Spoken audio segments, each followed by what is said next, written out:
Hi everyone, tonight we're going to walk through something most people never talk about at least not out loud. I'm talking about what really happens when you leave your life behind and move into a nursing home. Not the brochure version, not the polite version your kids want to believe. I mean the raw, honest, sometimes absurd version, the one I lived. You probably won't survive the transition the way you think. Because giving up your home, your habits, your little rituals, it doesn't feel like downsizing. It feels like disappearing. So, before you get comfortable, take a moment to like the video and subscribe, but only if you really like what I do here. And hey, post your location and the local time where you are right now. I love knowing who's out there listening in the dark. Now, turn off the lights. Maybe turn on the fan for some soothing noise, and let's get started tonight. The moment I gave up my house keys, I didn't cry. I just stared at them in my palm. They felt small, lighter than I remembered. I'd carried them for over 4 decades through storms, holidays, funerals, birthdays. They'd opened every chapter of my adult life, and just like that, I handed them over to my daughter, who smiled and said, "This is going to be so much better for you, Dad." I nodded. What else was I supposed to do?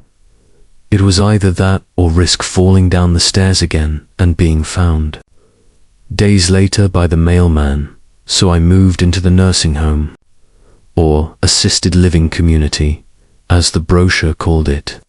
The place smelled faintly of lemon disinfectant and overcooked carrots. Everyone smiled.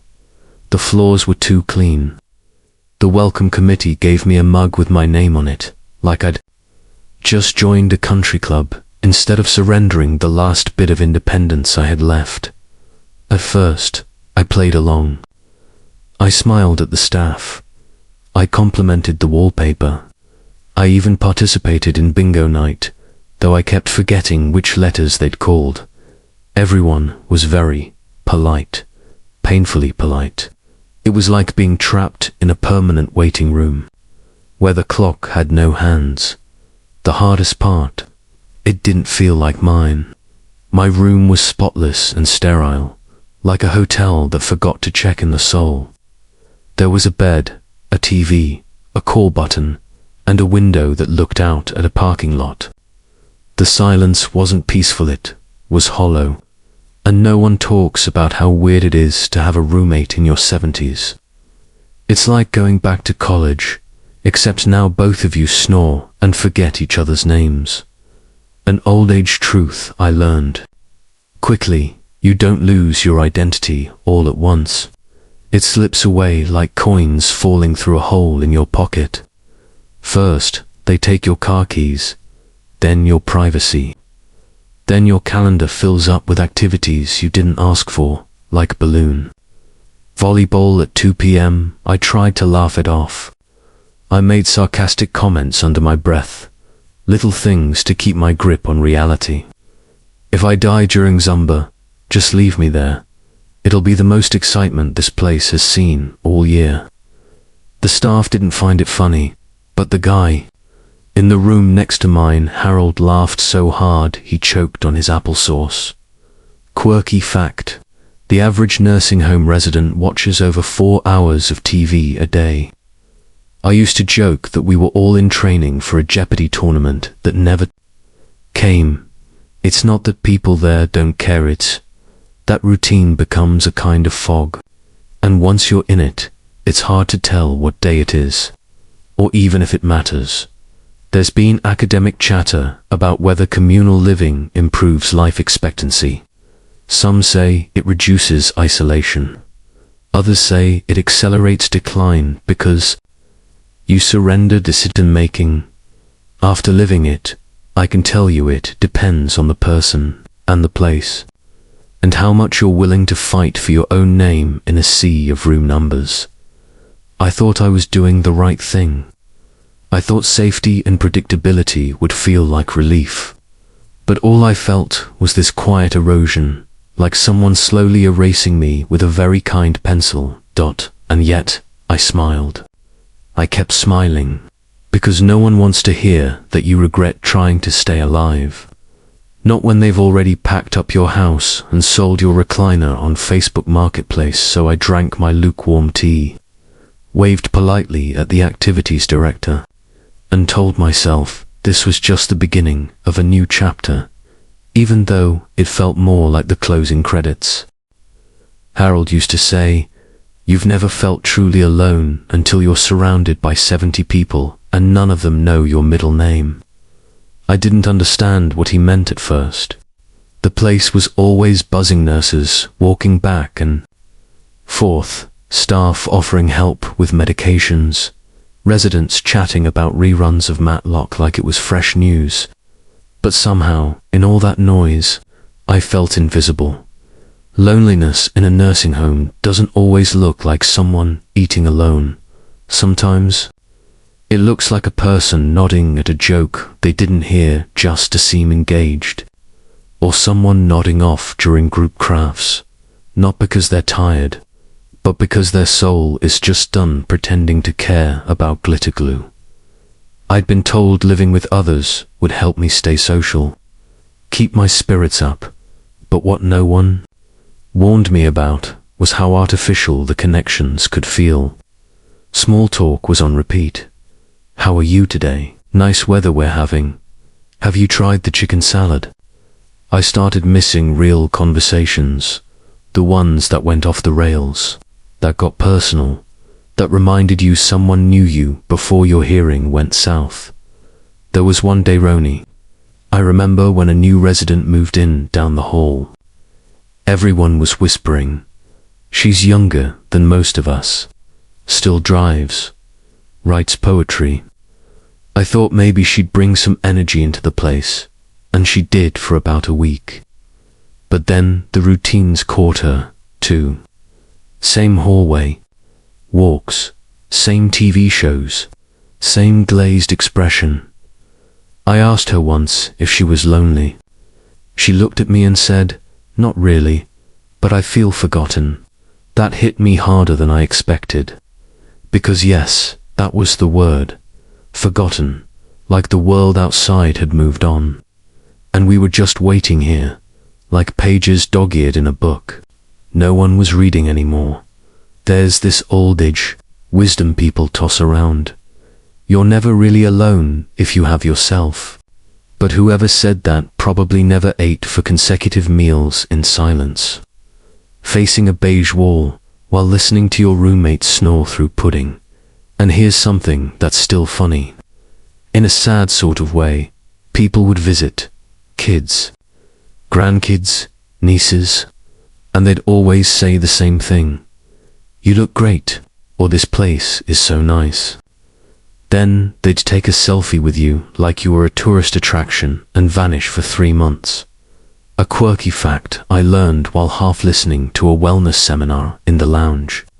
Octopuses are solitary creatures that recognize individuals and can get depressed in captivity. Octopuses. I remember thinking, I get it, buddy. Trapped in a tank, poked by strangers, missing the ocean. Yeah, I could relate. Some argue that isolation in care facilities is exaggerated, that group activities and social staff make up for lost connections. But here's the thing. You can't replace intimacy with a scheduled game of dominoes. You can't substitute shared history with a name tag and a friendly voice that rotates every shift. One night, the nurse on duty sat beside my bed during her break. She was young, kind, and tired. I asked her why she stayed in a job like this. She shrugged and said, "Because someone should be here when you're having a bad day." That stuck with me. It didn't fix the emptiness, but it acknowledged it. Harold passed a few months after I moved in. Stroke, they said, but he'd already stopped showing up to meals, stopped laughing at my sarcastic remarks. One day, he just didn't come back from his nap, and no one cried. We just nodded and moved on to the next bingo game. After that, I stopped waiting for the place to feel like home. I realized it never would, because a home isn't where you sleep or eat, it's where people see you, not as a patient, not as a number, but as a full, complicated, still evolving human being. So I smiled a little less, spoke a little less, and deep down I started planning my escape, because being alone in your own house is a choice, but being lonely in a crowd of strangers, that's a prison in plain sight. Asterisk. You'd think that by 70-something, I'd be used to routines. I've done morning coffee, newspaper crossword, and prune juice like it was religion. But something changes when your routine isn't yours anymore. In the nursing home, everything is on a schedule. Wake up at 7 a.m., breakfast at 8, meds at 9, group stretch at 10. Every day, the same announcements, the same voices, the same microwaved eggs. After a week, it felt less like living and more like being processed. I remember asking if I could skip the group morning stretch one day. The staff member smiled sweetly and said, "It's encouraged for everyone's wellness, Mr. Collins." That's code for we're tracking who follows the rules. So I went. I flailed. I pretended I didn't hear my knee cracking like a haunted rocking chair. Routine can feel safe, yes, but it can also feel like a straitjacket. I once had this mug at home that said, "Freedom is the ability to decide what matters," and I thought about that mug every time they wheeled in the dessert tray and gave me the sugar-free pudding without asking. It was always banana, always. I tried pushing back, asked if I could eat in my room, skip the scheduled activities, or walk outside on my own. Each time, I was met with polite concern. "We have rules for your safety," they'd say. And sure, some of those rules made sense, but others, they just smoothed out the individuality until we were all the same neutral shade of managed. There's this old age wisdom that says, we don't stop playing because we grow old because we stop playing. And I believed that. Still do. But playing is hard when someone else holds the whistle, calls the game, and tells you when it's time to sit out. Even little freedoms like when to shower, or how to spend your afternoon become part of the machine. I once tried to take a nap after lunch, and was woken up 20 minutes later because the maintenance team needed to check the heater. Apparently, I had picked the wrong window of time to be unconscious.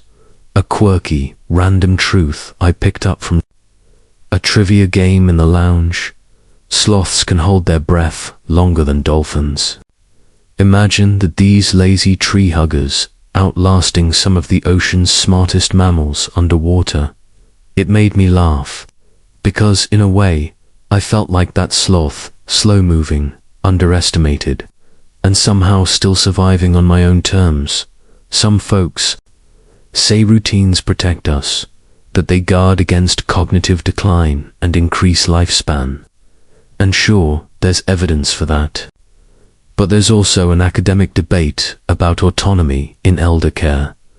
Are we keeping people alive, or are we keeping them obedient?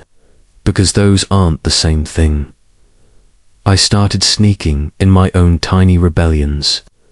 I'd rearrange my furniture, hide candy in my sock drawer. I even smuggled in a small radio so I could listen to jazz instead of the piped-in elevator music that played through the common room. It wasn't much, but it was mine. One morning, I watched the sun rise through the cafeteria window.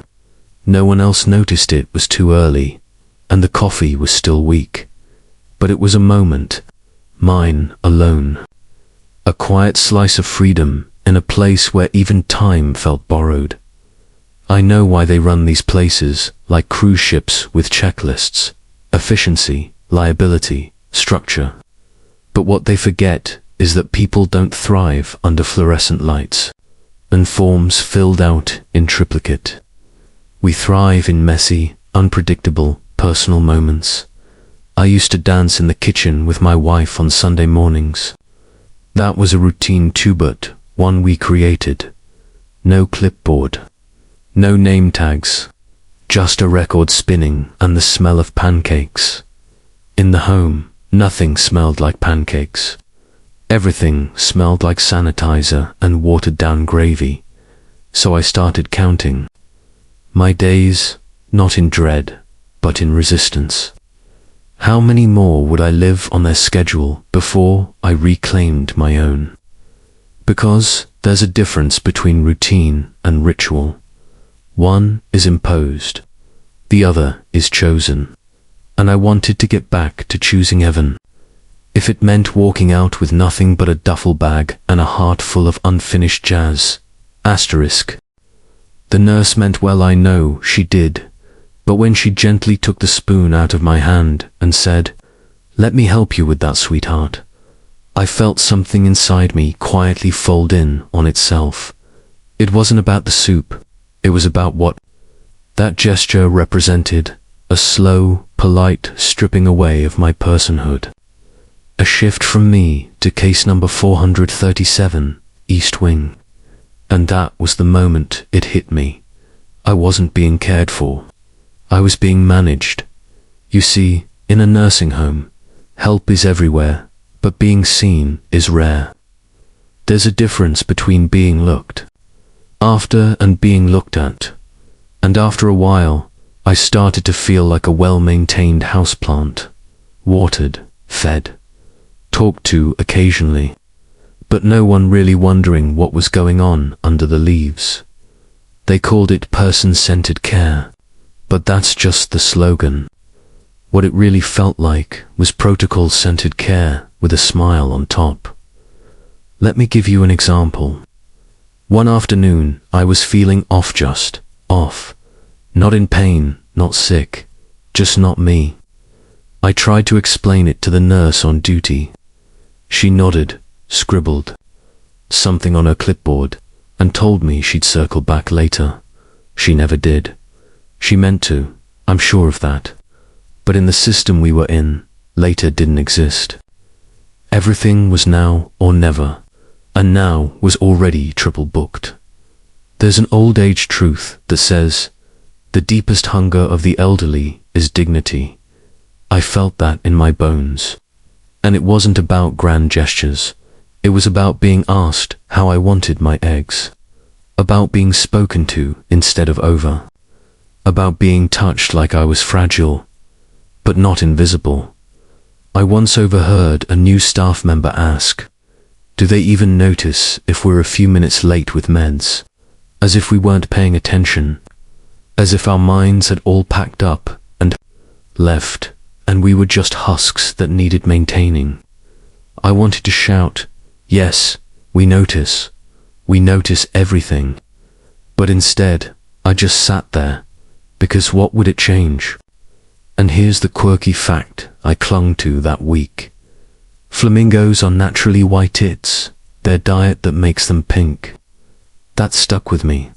Because in a place like this, you start to wonder if the world stopped feeding you the things that made you vibrant, and you slowly, quietly turn pale. Academics love to debate whether elder care should focus more on medical management or emotional fulfillment. I say me, not both. Why does it have to be either sterile professionalism or chaotic affection? Why can't a person be cared for with competence and curiosity? I found a little humanity in the oddest places. The night janitor, for example, used to whistle the same old jazz tune as he swept the halls. When I asked him about it, his face lit up. That's blue in green, Miles Davis, he told me. My dad played it every Sunday morning. That one exchange made my week. He saw me. We both did. That's the thing about being seen. It doesn't require therapy or groundbreaking innovation. It just takes attention and time. And yes, time is the one thing the staff never had enough of. I didn't blame them. I blamed the system. That made efficiency the goal instead of connection. I started keeping a notebook. Just a little one. I'd write down the names of the aides who made eye contact, the moments I felt listened to, the tiny flickers of recognition. It helped me remember that even in the fog, there were sparks. And yet, every morning, I still had to press a button to ask for help putting on socks. Every evening, I was reminded to take pills I couldn't name. Every conversation ended with "Okay, let me just note that in your chart." I wasn't a man anymore. I was a series of notes. The irony, I'd spent decades being the one who did the helping. Father, husband, neighbor, volunteer. Now I was the sweetheart with the pudding cup and the robe that never quite fit. I missed being useful. I missed being known. And that's when the seed was planted. If I ever got out of there, I wouldn't wait to be seen again. I'd show up, loud, weird, opinionated, and fully me before anyone had the chance to forget what that looked like. Asterisk. There was a time I could decide what to eat, when to sit on the porch, even which socks made me feel lucky on Thursdays. But in the nursing home, those little choices started vanishing faster than my memory of what fresh air smelled like. Subtle at first. You don't notice when someone else starts choosing your meals, especially when you're trying to adjust. Today's menu is fish or meatloaf, they say, smiling like it's an offer from a 5-star restaurant. But that smile has a script, and the food always tasted like it had been made by someone who had never met a spice rack in their life. They meant well, I know. But when I asked if I could cook my own breakfast just one morning to fry my own eggs, they told me it was against policy. Safety reasons, they said.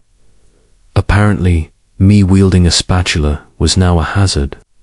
It was like being told you needed adult supervision to live your own life. A philosopher whose name I've forgotten, but whose words stayed with me once said, "Freedom doesn't always disappear in violence. Sometimes it just fades into convenience." That's exactly what happened. My choices weren't stolen, they were absorbed into the polite machinery of what's best for everyone. And here's the kicker. No one talks about how exhausting it is to ask for permission every day.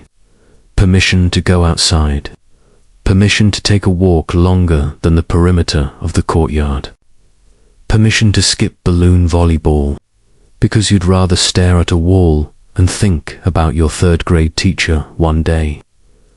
I refused to take my blood pressure medication until someone explained why it was being changed.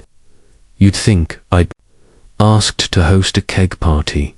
3 nurses, a supervisor, and a pamphlet later, I still didn't feel like I had a say. It wasn't a discussion, it was damage control.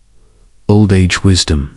If you want to stay sharp, keep making decisions. That's what they say, but when every decision is made for you, your brain starts to limp. Not because it's broken, but because it's bored. A quirky fact that made me chuckle one night while scrolling through trivia. Penguins propose to their mates with a pebble, a rock. That's it. Simple, meaningful, chosen. And here I was, a grown man who couldn't even choose his brand of toothpaste. There's an academic debate swirling in elder care circles, autonomy versus protection. Which matters more? Should we let seniors take risks for the sake of agency, or wrap them in bubble wrap until the end? I've lived the answer. Give us the dignity of risk. Let us fail sometimes. Let us burn toast. That's living. I missed my routines, not the rigid ones imposed at 7 a.m., but the ones I used to create. sitting in my creaky recliner with coffee just hot enough to wake me up but not scald my tongue, choosing whether to listen to Coltrane or silence, arguing with myself about whether to walk or nap. Those tiny decisions stitched the fabric of my identity. And now I felt like a blank hospital gown, open in the back and always slightly cold. And still, I played along most days. It was easier. Resistance gets tiring. But at night, when no one was watching, I'd write in my notebook things I wanted to say, places I missed, people I pretended I didn't need. One night, I wrote this: "Today, they picked out my pants. They chose oatmeal over toast." I smiled and said thank you. But inside, I mourned the version of me who once grilled steak at midnight just because he felt like it. That version of me wasn't gone. He was pacing inside me, furious and forgotten. Eventually, I started asking harder questions, not just to staff, but to myself. What was I really afraid of? Falling, dying alone, or fading away without anyone noticing? The answer surprised me. I wasn't afraid of death. I was afraid of living without choice, of waking up every morning knowing my name was on the door, but nothing inside really belonged to me anymore. So, I started plotting, not in a sinister way, but in a hopeful way. Could I go back home? Could I manage alone? Or maybe with help, but my help on my terms, because there's nothing noble about disappearing politely, and I had no intention of going quietly into anyone's schedule ever again. Asterisk. The thing about silence in a nursing home, it's not peaceful. It's not the kind of silence that helps you focus or fall asleep. It's the kind of silence that hums in your ears at 3 a.m., where every creak in the hallway sounds like a ghost, and every breath from your roommate feels like a ticking clock. I used to love quiet. Back at home, I'd sit on the porch just before sunrise, cup of coffee in one hand, that old flannel blanket on my lap. The world would still be asleep, and the silence felt like a reward, a privilege. But in the home, silence came wrapped in fluorescent lighting and the distant sound of an oxygen machine. They call it rest, but most nights I didn't sleep. Not deeply. I'd stare at the ceiling, thinking about dumb things like whether I ever returned my neighbor's garden shears back in 2003, or whether anyone still used the crossword books I left behind. My body was still, but my mind wandered like a kid. In a grocery store, there's an old age wisdom that goes, it's not the years in your life, it's the life in your years. And yet, somewhere around 2:17 a.m. every morning, I'd wonder if that quote was written by someone who'd ever been truly alone in a place full of people. Loneliness at night is different. It sneaks in when you're too tired to argue with. It doesn't yell, it just sits with you. You try turning on the TV for company, but everything's reruns or infomercials for copper pans. You try journaling, but all you write is today felt like yesterday. After a while, even the memories grow quiet. You stop revisiting them. Not because they hurt, but because they don't seem to hear you anymore. And the friendships inside the home, they're complicated. Everyone's friendly, sure. We smile, we nod, we share lukewarm soup, but we all know the truth. Someone's missing every few weeks. A name disappears from the mail slots. A wheelchair gets wheeled away without a goodbye. You want to connect, but your heart learns to brace for the quiet. A quirky fact I overheard during game night: sharks never stop swimming, or they'll drown. That one stayed with me. I think that's what I was doing, mentally swimming, afraid to stop, afraid if I did, something in me would go under. There's an ongoing academic debate about institutional invisibility, that once you're inside a care facility, the world stops checking in. Fewer calls, fewer visits, fewer questions. You become a shadow in a system designed to be functional, not emotional. I noticed it first with the mail. Used to get a card or a letter every week. Slowly, they faded. My birthday. A single generic email from my pharmacy reminding me to refill my prescriptions. I used to be someone's Sunday phone call. Now I was just an update passed around. In the family group chat, some nights I'd press the call button. Not because I needed help, but just to hear someone say my name. To hear it spoken out loud in a voice that didn't sound like mine. Then there were the noises that did break the silence. The sudden alarms. The clatter of a tray dropped. The occasional confused yell from someone 2 doors down. You'd freeze when it happened, heart racing. Then, slowly, you'd hear footsteps, murmurs, doors closing.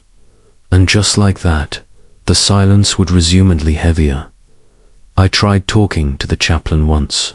Nice guy, wore cardigans like it was a spiritual uniform. I asked him what we were, supposed to do with all the quiet. He smiled and said, "Sometimes silence is where God lives." I smiled back, but in my head, I thought, or maybe it's just where we're left when people stop listening.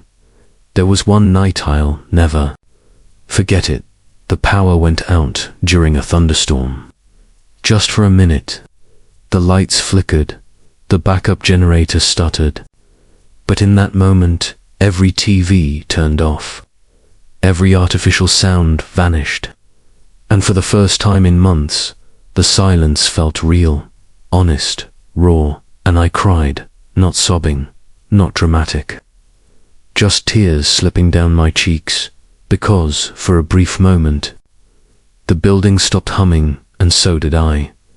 That was the night I made my decision. I wasn't going to die to the sound of buzzing lights and bingo announcements. I wasn't going to fade into silence, waiting for someone to notice I had stopped smiling.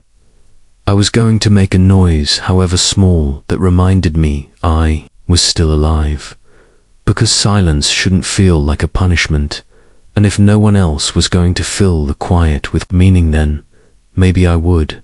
Asterisk. It started with a letter. Not to anyone else, just to me. I wrote it in the margins of that same old notebook I'd been scribbling in for months. The words weren't fancy or poetic. They just said, "You're still here. You're still you. So act like it." And that was the spark. I didn't pack a suitcase, didn't have much to pack. Just a couple of sweaters, a pair of shoes that actually fit, and that stupid mug with my name on it they gave me when I first arrived. I looked at it one last time and whispered, "You tried." Then I left it on the dresser and walked out. Okay, not walked. It was more of a determined shuffle. I wasn't sneaking away. I wasn't running. I was reclaiming. Because here's the truth no one tells you. When you're older, people think you've lost your right to start over. They think settling down is your only option. But who made that rule? There's an old age wisdom I found written on a church bulletin. Bored once, every morning you wake up is a vote for possibility. And that morning, I decided to cast my vote for somewhere else. I moved into a small apartment. Nothing fancy, just a quiet place. With a kitchen I could burn toast in, and a living room with too much sunlight. The first night, I sat on the floor with a sandwich and listened to Miles Davis on a cheap speaker. And I laughed. Not because it was funny, but because I'd forgotten I could. And wouldn't you know it, the world didn't end. My legs didn't give out. The sky didn't fall because I wasn't tucked into bed by 9 p.m. I made mistakes. I once microwaved soup with a spoon in it, But I survived, because living on your terms is worth the risk. A quirky fact I learned from a podcast I now fall asleep. 2. Elephants mourn their dead. They stand beside the bones, touch them, linger. They remember, and I thought, maybe that's all we want in the end, to know we mattered enough for someone to linger when we're gone. I still get lonely sometimes. That doesn't go away with a change of address. But now, the loneliness has room to breathe. I take it on walks. I let it sit beside me during coffee. And sometimes, I even talk back to it, just to keep my sarcasm in shape. There's an academic term for what I did. It's called aging in place. Fancy words for growing old wherever the hell you choose. More and more people are advocating for it. Because dignity doesn't come from location, it comes from agency. I keep in touch with one of the nurses from the home. She emails me every Sunday to check in. Last week she wrote, "It's quieter without you here." I told her that's because no one's making bad jazz jokes during pudding hour. I visit now and then, to say hi to old friends, to sit in the garden and not feel trapped by it. And each time I go back, I remember that place didn't break me. It woke me up, because the hardest truths are the ones we whisper to ourselves, when no one else is listening, that you can be surrounded by care and still feel uncared for. That being alive isn't the same as living, and that regret doesn't come from falling. It comes from never stepping out in the first place. So if you're listening to this, and you're wondering whether it's too late to change your story too, reclaim your days, to make noise in your silence, to burn the toast on purpose. Here's my answer. It's not. You still get to choose. Even now, even here, the halls may be quiet now, but my story doesn't end in whispers. It ends in motion, in that steady, stubborn rhythm of a life reclaimed. Wherever you are tonight, I hope you remember that your name is still yours. Your voice still matters, and your days are not done just because the world says it's time to sit still. You can move, you can speak, you can choose. Let your final chapters be loud, colorful, and completely yours. And if the silence creeps in again, smile and remind it, you've got company. Good night, asterisk.